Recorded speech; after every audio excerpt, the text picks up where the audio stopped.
वल्आक़िबतु लिल्मुत्तक़ीन वस्सलातु वस्सलामु अला अशरफिल अंबिया वल मुरसलीन व अला आलिहि व अस्हाबिहि अजमाइन अम्मा बाद फ़अऊज़ु बिल्लाहि मिनश शैतानिर रजीम बिस्मिल्लाहिर रहमानिर रहीम। अज़ीज़ तलबा, आज दरसे कुरान में सूरह बकरा की 62 नंबर आयत से आगाज़ करेंगे। अल्लाह तबारक व तआला से दुआ है कि रब्बुल आलमीन हमें कुरान करीम का फ़हम, इदराक और अमल अता फ़रमाए। इन्नल्लज़ीना आमनू वल्लज़ीना हादू वन्नसारा वस्साबीना मन आमन बिल्लाहि वल यौमिल आखिरि व आमिल स्वालिहन फलहुम अजरुहुम इंद रब्बिहिम वला खौफुन अलैहिम वला हुम यहज़नून। इस्लाम के पैरोकार हों या यहूदी या ईसाई या साबी, जो कोई भी ईमान लाए अल्लाह पर और क़यामत के दिन पर और नेक अमल करे तो उनके लिए उनका अजर है उनके रब के यहाँ, और नहीं कोई अंदेशा उनके लिए और ना वो गमगीन होंगे। निजात हासिल करना या फलाह पाना, इसका दारोमदार नस्ब या कौमियत पर नहीं है, बल्कि इसकी बुनियाद ईमान और अमल पर है।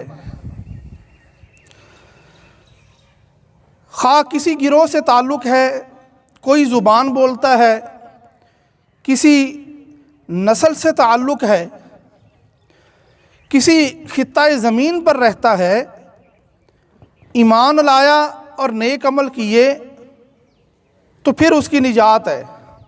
उसके अलावा चाहे किसी नस्ल से ताल्लुक़ रखता है, किसी कौमियत से ताल्लुक़ है,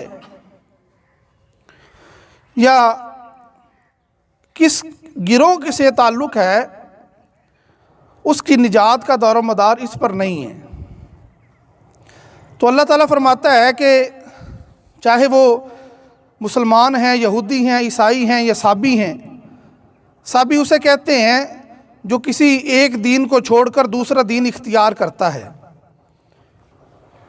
तो फरमाया कोई भी है, जब ईमान और अमल दोनों चीज़ें यकजा होंगी तो फिर उसका अजर उसके रब के पास है और उस पर ना कोई खौफ है ना वो गमज़दा होगा।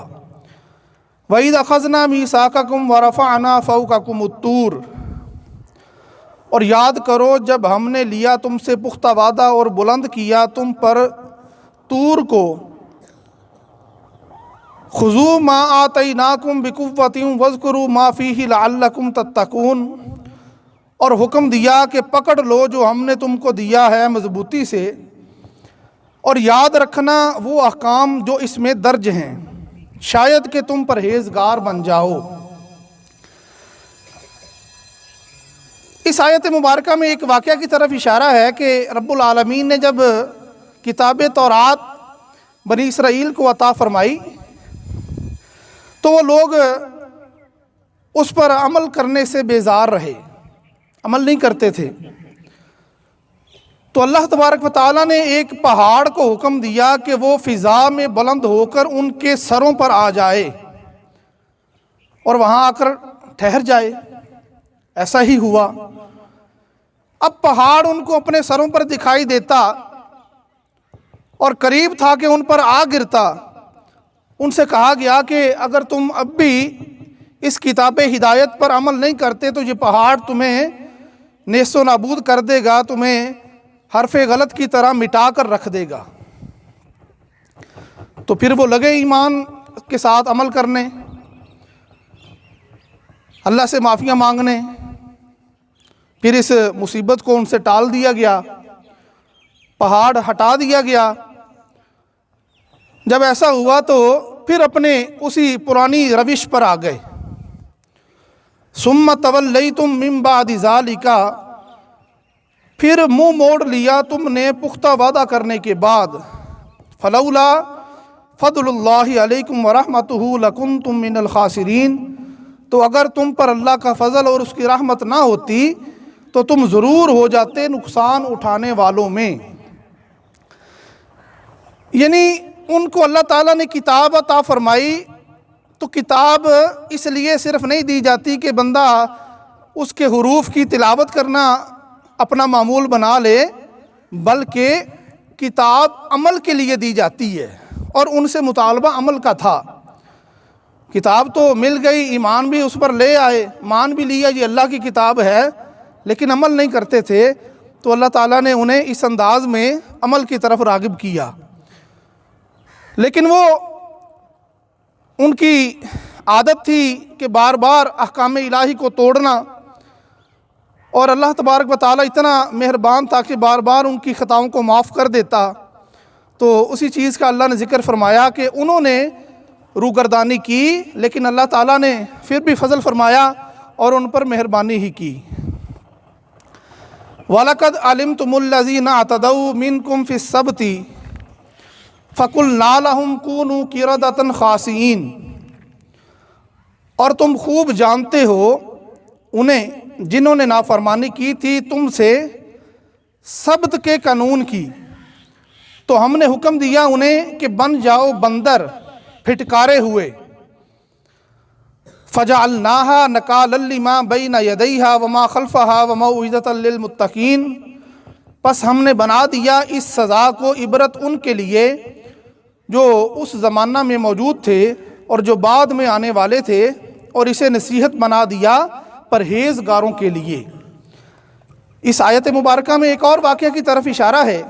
अल्लाह तबारक व तआला ने यहूदियों को हुक्म दिया कि तुमने हफ्ते के दिन, यानी जो जिसे हम हफ्ते का दिन सैटरडे जिसे कहते हैं, उस दिन उनके लिए हुक्म ये था कि तुमने कोई कारोबार नहीं करना, कोई खेती बाड़ी नहीं करनी, कोई दुकानदारी नहीं करनी, कोई शिकार नहीं करना, सिर्फ तुमने अल्लाह की इबादत करनी है।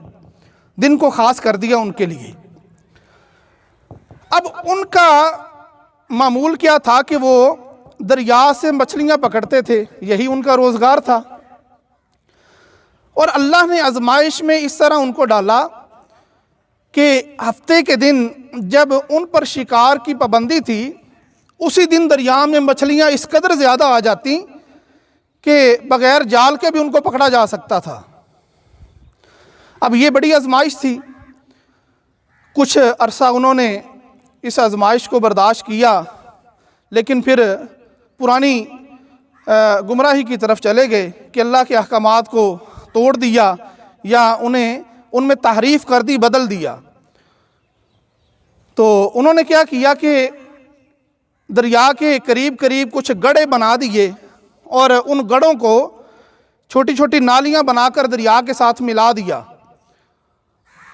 जब हफ्ते का रोज़ आता तो दरिया में जब कसरत से मछलियां आती तो वो गड्ढे चूँकि पानी उनके साथ यानी कि दरिया का मुत्तसिल होता, तो वो बहकर मछलियां भी उन गड्ढों में आ जाती। तो जब मछलियां आती तो वो उन नालियों को बंद कर देते ताकि मछलियां यहीं कैद रहें। फिर जब अगला दिन आता, इतवार का दिन आता, तो वो आकर उन मछलियों को पकड़ लेते और कहते देखो हमने तो इतवार के दिन शिकार किया है। तो ये एक उनकी हिला साजी थी, एक चाल थी। तो अल्लाह तबारक व तआला इस कदर गज़बनाक हुआ उनकी इस हिला साजी पर और उनके इस तरह अहकाम इलाही को तोड़ने मरोड़ने पर कि अल्लाह तबारक व तआला ने हुक्म दिया कि तुम सारे के सारे बंदर बन जाओ। और वो हकीकतन बंदर बन गए। अपने घरों में जाकर सोए, लेकिन जब दिन तुलू हुआ तो वो बंदरों की सूरत में उठे और 3 रोज़ तक इसी तरह वो जो है वो इसी हालत में रहे और बाद में उनको हलाक कर दिया गया, सारे ख़त्म हो गए। तो ये सारे बने इसराइल नहीं थे, उनमें से कुछ अफराद थे जिन्होंने इस तरह किया था, और दीगर जो नेक लोग थे उन्होंने उनसे किनारा कशी की थी, इसलिए वो बच गए और ये जो लोग थे ये हलाक कर दिए गए। तो आखिर में अल्लाह तबारक व तआला ये बात इरशाद फरमाता है कि अल्लाह ने इस सज़ा को इबरत बनाया, उस ज़माने के लोगों के लिए भी और बाद वाले लोगों के लिए भी और क़यामत तक के लोगों के लिए। कुरान करीम जब वाक़यात को बयान फरमाता है तो उससे मकसूद किस्सा गोई नहीं होता, बल्कि इबरत पजीरी होता है कि लोग उससे इबरत हासिल करें। अब इस वाक़े के बयान का मकसूद जो है वो ये है कि लोग इस बात को समझ लें कि अल्लाह के अहकामात को हमने इस तरह अपनी अक़लों के ज़रिए जो है वो नहीं उसमें तहरीफ़ और तब्दीली करनी, बल्कि अल्लाह की रज़ा और उसकी मकसूद को चाहना है कि अल्लाह तबारक व तआला इस हुक्म के ज़रिए हमसे क्या चाहता है कि हम किस तरह इस पर अमल करें। तो लिहाजा ये इबरत है हमारे लिए भी, मुस्लिम उम्मत के लिए भी, कि वो इससे इबरत पजीरी करें ताकि वो इस तरह की तारीफ़ करने से बच जाएं और अपने आप को अल्लाह के अज़ाब से बचाएं। अल्लाह ताला से दुआ है कि रब्बुल आलमीन मुझे और आपको इस पर अमल की तौफ़ीक़ अता फ़रमाए। अल्लाहुम्मा सल्ली अला सय्यिदिना व मौलाना मुहम्मदिन व अला आलि सय्यिदिना व मौलाना मुहम्मदिन मुबारक वसल्लिम। अल्लाहुम्मा नव्विर क़ुलूबना बिल कुरान व ज़य्यिन अख़लाक़ना बिल कुरान व नज्जिना मिनन नार बिल कुरान व अदख़िलनल जन्नत बिल कुरान। इलाहुल आलमीन हमें कुरान करीम की हिदायत की रोशनी में बेहतर अमल करने की तौफ़ीक़ अता फ़रमा, हमें सिरात मुस्तकीम पर चलने की तौफ़ीक़ अता फ़रमा, हमारे सगीरा कबीरा गुनाहों को माफ़ फ़रमा, हमारे वालिदैन और पूरी उम्मत की बख्शिश व मग़फ़िरत फ़रमा। इलाहुल आलमीन इस इदारे की खैर फ़रमा, यहाँ पढ़ाने वाले असातिज़ा, पढ़ने वाले बच्चे, उनके अज़ीज़ व अक़ारब, खिदमत करने वाले दीगर हमारे भाई, सब के मामलात में आसानियाँ पैदा फ़रमा। इलाहुल आलमीन सब की दिली जायज़ मुरादें पूरी फ़रमा। इलाहुल आलमीन सब के रिज़्क़ में बरकतें अता फ़रमा, हम सब को रिज़्क़ हलाल अता फ़रमा। इलाहुल आलमीन हमारे इस इदारे के लिए हमारे रईस मदरसा, हमारे इदारे के सरबराह दिन रात कोशा हैं। इलाहुल आलमीन उनकी खिदमतें अपनी बारगाह में कबूल फ़रमा और दीगर असातिज़ा और जितने भी अफराद हैं इससे मुतल्लिक़, वो जिस अंदाज़ में भी इस इदारे की खिदमत करते हैं सब की खैर फरमा।